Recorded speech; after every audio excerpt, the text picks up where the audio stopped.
My name is Joe Stewart. I teach at Clemson University over in South Carolina. I hear that some people in Alabama have heard of the school. I always enjoy seeing people from Alabama. I have a lot of relatives. Both of my parents grew up Northeast Alabama, so it's always good to come back and see. Ollie? My name is Tim Moore. I'm from University of Wisconsin-Madison, and I work at the Center for the Study of the American Constitution. It's great to be here. I'm Jack Barlow. I teach at Juniata College in Pennsylvania. We have one person from Auburn and one person from Alabama on our faculty, and I know that rivalry is a pretty intense one, and it carries for a long time. So, yeah. So I'm looking forward to this conversation. Please introduce yourselves and your teachers. Absolutely. Good morning. My name is Ben Reynolds. I'm planning on attending Rhodes College in the fall, and I'm looking to major in English. Okay. Good morning. My name is William Morrison. I will be attending the University of Alabama, and I will be studying economics and MIS. Hello, I'm Haley Mao. I'll be attending University of Alabama, Birmingham, and I'll be studying neuroscience. Our teachers are Ms. Schaefer and Ms. Maddox, and we're very excited to be here today. And I now notice they're hiding from us too. So, okay. Well, relax. We're going to have a conversation about question 1 in Unit 2, and I'll read the question. The sent delegates to the Philadelphia Convention to join with other states in devising and discussing all such alterations and further provisions as may be necessary to render the federal Constitution adequate to the exigencies of the Union. To what extent, if any, did the delegates follow their instructions? What experiences of state governments under their constitutions after independence might have influenced the creation of the Constitution? Do the decisions of the U.S. Supreme Court function as a continuing constitutional convention? Why or why not? You may begin. All right, thank you. The Articles of Confederation's 13th article promised the Union of States would last forever, but the established government could not keep that promise. Patrick Henry was right to have smelt a rat among delegates to the Philadelphia Convention. He sensed an ideological shift towards stronger government that, though technically a departure from state instruction, was essential for America's survival. Although the Articles prohibited its own replacement, the delegates employed John Locke's social contract to abolish it because fundamental rights were not adequately protected. Madison arrived with the Virginia Plan to offer a democratic fix to the mechanical issues of the Articles. The framers didn't topple a regime or commit any crimes in their departure from instructions. They made changes for their constituents, aiming to maintain the rights in the Articles while creating a system flexible enough to function. The body had both legislative approval, many delegates served in the Confederate Congress, and popular support. Despite violating state instructions, the Constitution followed the will of the people and in ratification through Article 7. State constitutions influence both convention procedures and constitutional provisions. The very existence of the Philadelphia Convention stemmed from Massachusetts and New Hampshire, who had used citizen conventions in drafting their state constitutions. Massachusetts became the first government in the world with a citizen-ratified constitution in 1780. During and after the Philadelphia Convention, delegates learned from state experiments with republicanism. For example, the Constitution's 3-branch system and eventual Bill of Rights came largely from Madison's work on Virginia's Constitution and Declaration of Rights, while lax property restrictions for voting matched a Pennsylvania clause that nearly tripled statewide voter turnout. South Carolina's requirement of Protestantism to hold public office contrasted with New York's decision to forbid religious discrimination of preference, which influenced both Article 6 and the First Amendment. Before the House and Senate in Article 1, 11 states had bicameral legislatures, which Benjamin Franklin believed necessary to good government. Unpaid Massachusetts veterans in Shays' Rebellion highlighted the economic shortcomings of the Confederation Congress.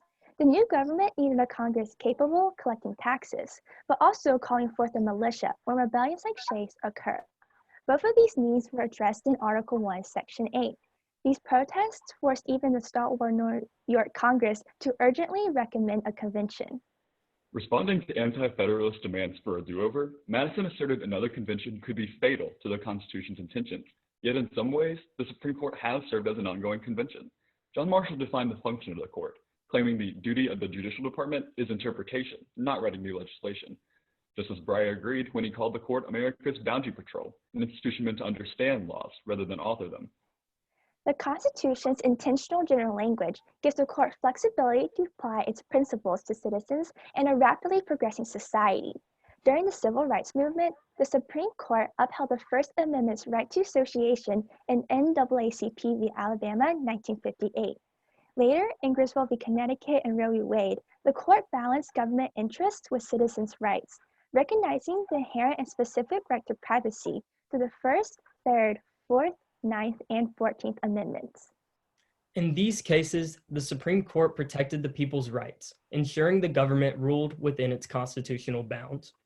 Echoing Thomas Jefferson's belief that governments should work for the interest of the governed, the court works to specify the protections of citizens in the same way the convention aimed to. American history began with revolution and broken rules. By expanding instructions with their constituents in mind, framers established a stable and flexible government able to better secure this nation's blessings of liberty. Thank you. We are now ready for your questions. Thank you. You talked about the fact that the delegates were acting for their constituents, but you began with Patrick Henry's quote of smelling a rat. Which constituents were they acting for and which ones were they not acting for?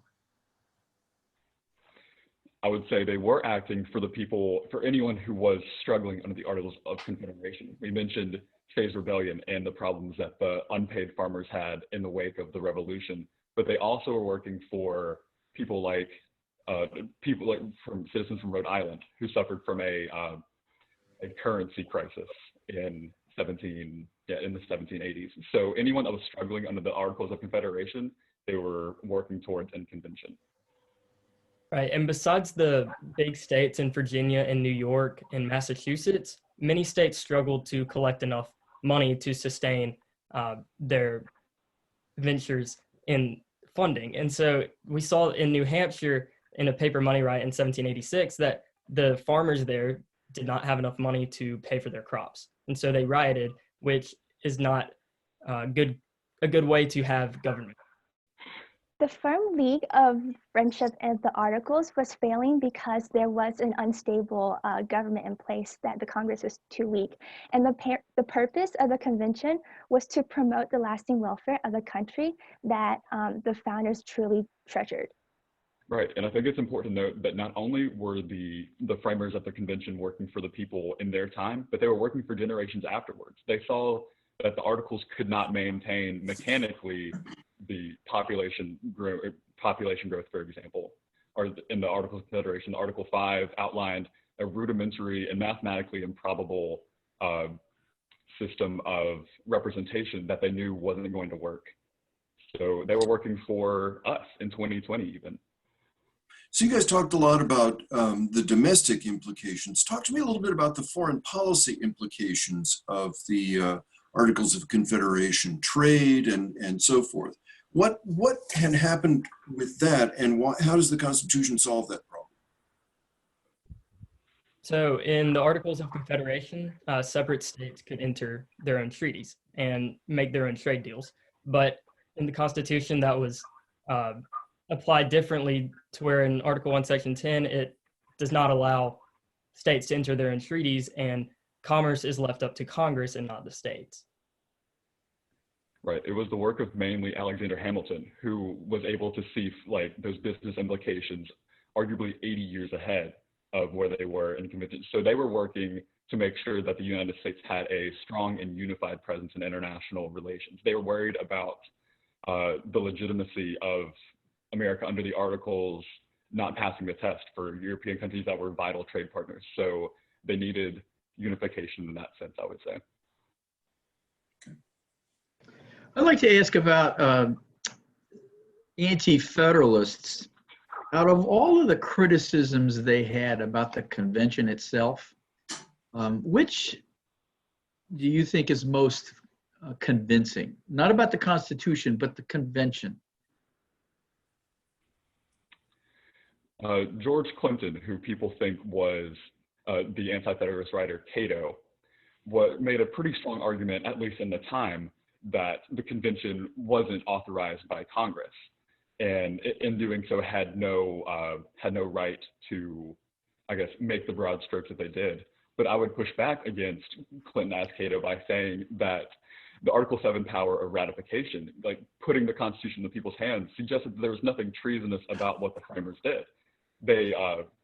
Treasonous would have been, I guess, mandating that George Washington would be the president, or just taking power forcefully with the Constitution. But allowing it to go out for popular support suggests that it wasn't as rigorous as Clinton might have suggested. Okay. Another vital part of the anti-federalist argument was the inclusion of the Bill of Rights. They wanted the Bill of Rights to be included before ratification of the Constitution, but the Federalists asserted that it would be better to have it afterwards as amendments. Right. I'm intrigued by your argument that the founders were working for future generations. They didn't include anything about voting rights in the document, and down the road on slavery by saying Congress can't do anything for years. How is that thinking about the future? Well, they were certainly very careful to have an amendment process in Article 5, where they knew that they were not going to be able to have everything that could be conceived. And so they gave a process to where stuff can be added to the Constitution that the people believed was necessary. Right, and also the intentional language of the Constitution, because it does give the court flexibility in addressing certain issues that the founders could not have predicted. So it allowed the court to apply the Constitution to modern day life. Right. And on the topic of that modern day life in the world around us today, the system of federalism that they set up is it's working much better than I believe a system of just state authority or just national authority would work. May I finish my statement? Yeah, please finish that sentence. Absolutely. Thank you. Yeah, I think it works better to naturally check the power of either branch. Having two systems working against each other is better in case the one overarching system collapses or doesn't do what it needs to do. So it's a protection for us even now. Okay, thank you. Thank you. Well, thank you again. Congratulations on representing Alabama, and you've done so extremely well. I thought you had a good coherent presentation here.